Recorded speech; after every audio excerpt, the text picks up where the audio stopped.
Welcome to American Black Journal. I'm Stephen Henderson. It's been 25 years since a young rapper named Snoop Dogg burst onto the music scene with his first album, Doggystyle. Since then, he's built a resume that includes film and television producing, acting, hit television shows, internet projects, and charitable work all over the community. Now Snoop is adding another accomplishment to that list.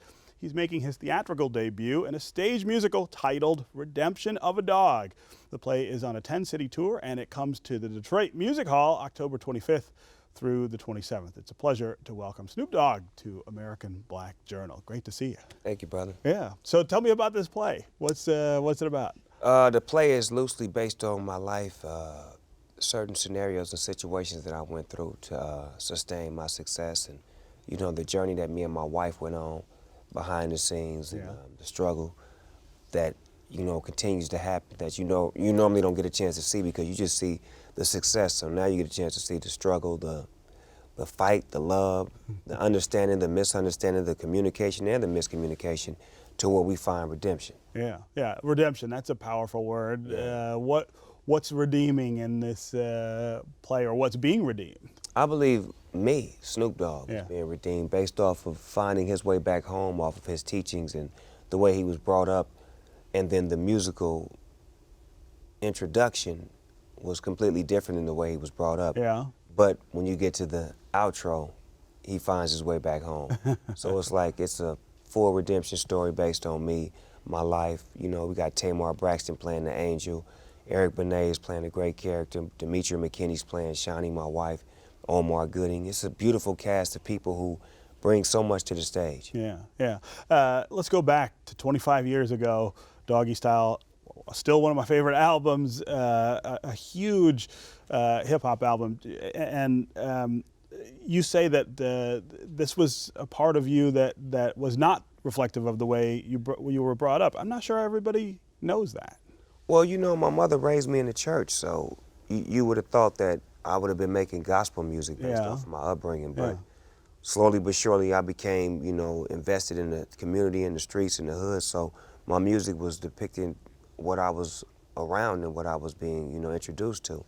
So despite that, I always had, God in my music and everywhere I went. So for me to make the full, 360 and put out a gospel album last year, and then do this play, Redemption of a Dog, which is secular and gospel based, it's a full culmination of who I am. Yeah. At the same time, that album, it launches your career, and you've had a really interesting career. It's not just hip hop. It's not just music. You're doing all these other things, and so talk about how that curiosity. I feel like you're somebody who feeds his curiosity with work. That you get to different spaces through the work. Well, what it is with me is if I like, or if I feel like something is fun, I'm gonna challenge myself and try to do it, or try to at least get into the conversation of thinking about doing it. Yeah.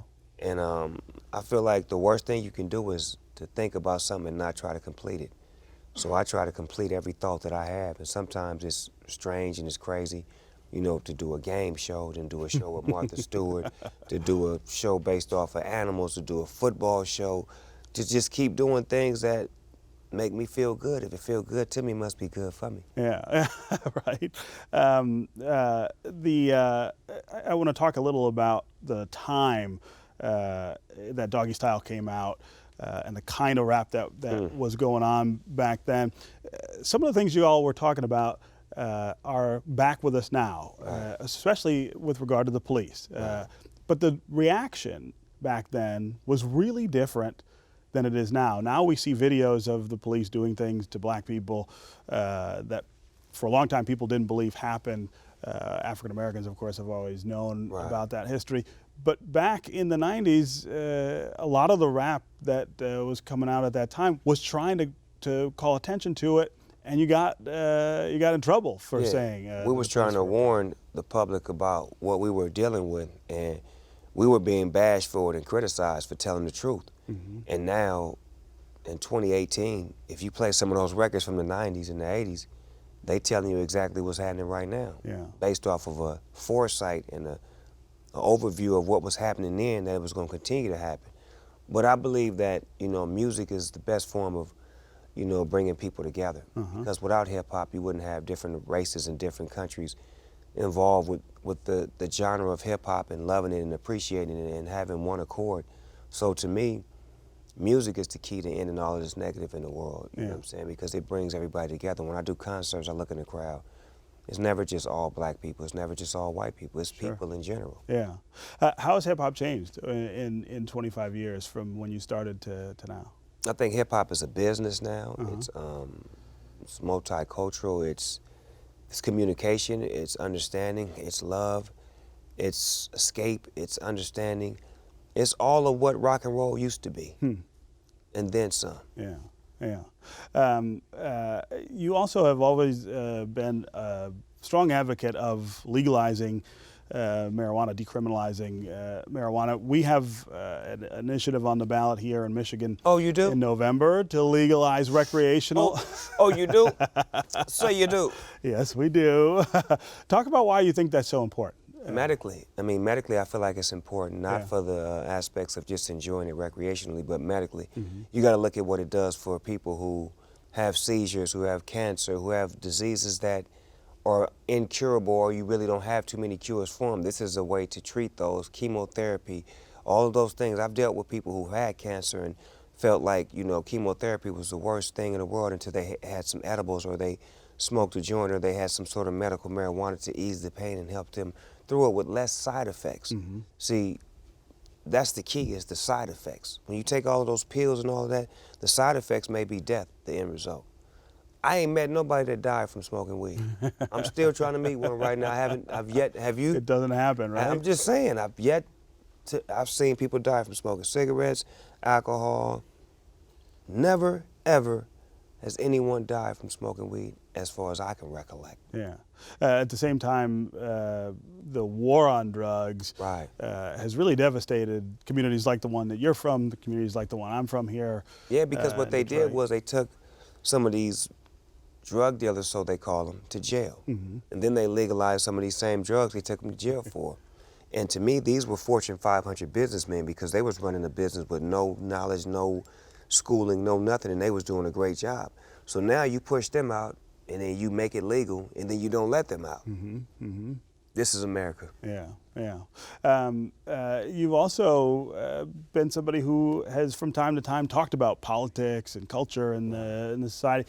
Where do you think we are right now? I mean, there's a lot of heated discussions going on about the president, about the things that he says. And he's doing what he want to do. He is doing what he wants to do. He running the White House like, I can't even say what I want to say, but he running it like that word that we don't like to be called. Right. He running it just like one right now, as far as like everything he's saying and doing, how he mocked homegirl for the accusations that she made towards him. That's just disrespect, to mock somebody who said that they've been done. And then a few days later, forget what she talking about. He's elected. He's in office now. Yeah. Let's roll on with the show. Yeah. Back to the monkey business.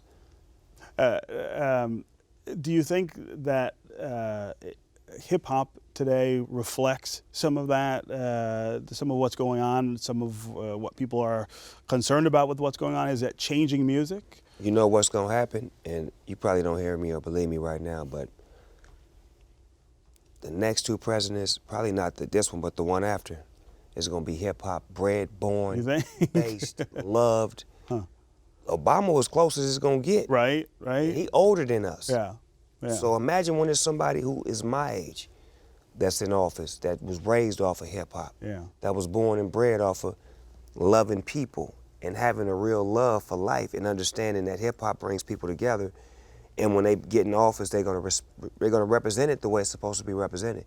Donald Trump representing the way he's supposed to. He's a businessman. Right. You're supposed to be shrewd when you're doing business, but he's a president as well, but he's a businessman, so he's handling this like a business. Yeah. You had some pointed things to say about Kanye West, who's come out and been very supportive of Donald Trump. He's been in town in Detroit lately, working with Dan Gilbert. Really, is that? I mean, when you working with him, that's what I called him when he was working with Trump. That's Uncle Tom, because he's going against the system, and you right there with him. Like, there's no other way to explain it. But working with Dan Gilbert and all that, that's beautiful. I love what Dan Gilbert represents. I love that. But I'm saying, as far as when he represents with him, that's Uncle Tom. Ain't no doubt about it. Yeah.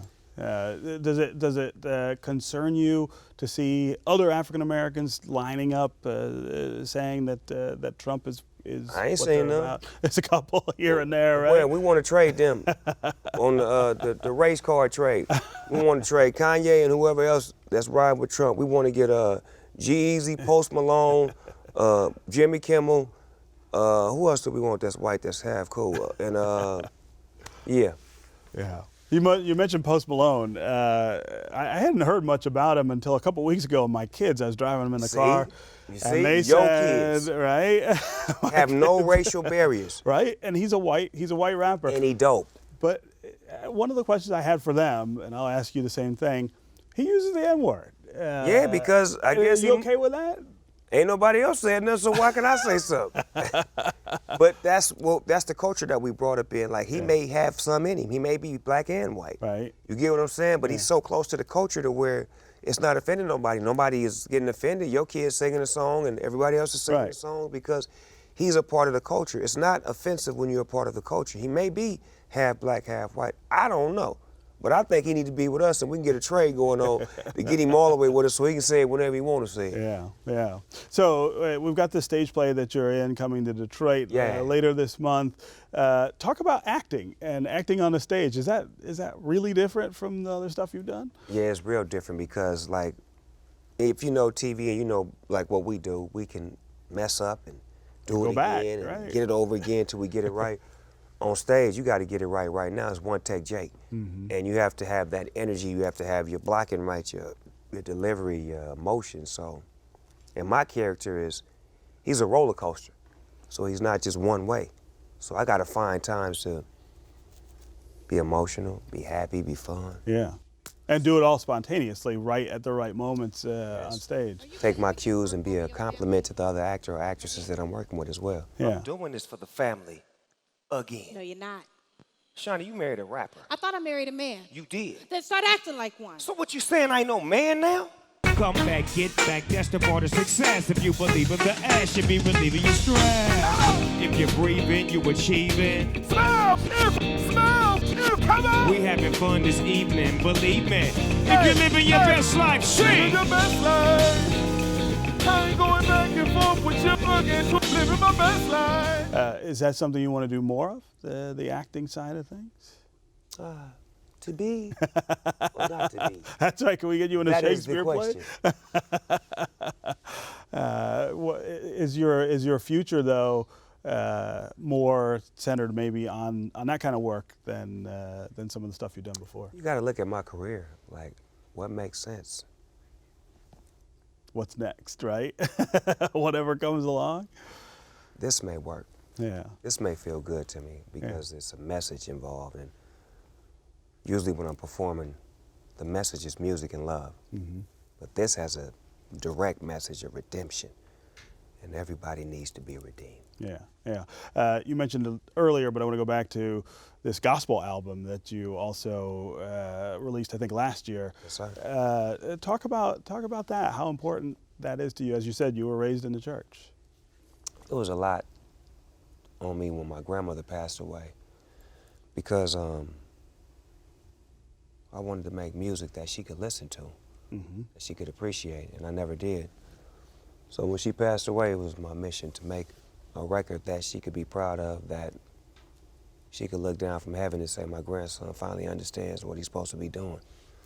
So that's what that was all about. And from that came this, the redemption of a dog play. Yeah. So in the spirit of my grandmother, I'm just trying to do the right thing. Is there a way to meld all of that, the acting, the gospel, with hip hop, which is sort of where your roots are? Redemption of a dog. Yeah. That's the perfect way to melt it all together. I swear to you, I'm not making it up. It's as gangster as it can be, and it's as godly as it can be. It's all of the above. Yeah. All right, Snoop Dogg. Please believe it. Redemption of a Dog, playing at Music Hall, October 25th through 27th. It's so cold in the day. Yeah. Yeah, it's not that cold today, although you're It's from cold. LA. It's windy outside, dog. You must ain't been out there. Ran We're me just back in the used van. to it, Yeah, you that's used to all, it. right? I can't get used to it. All right, thanks for being here in Much Detroit love. and on American Black Journal. All right, just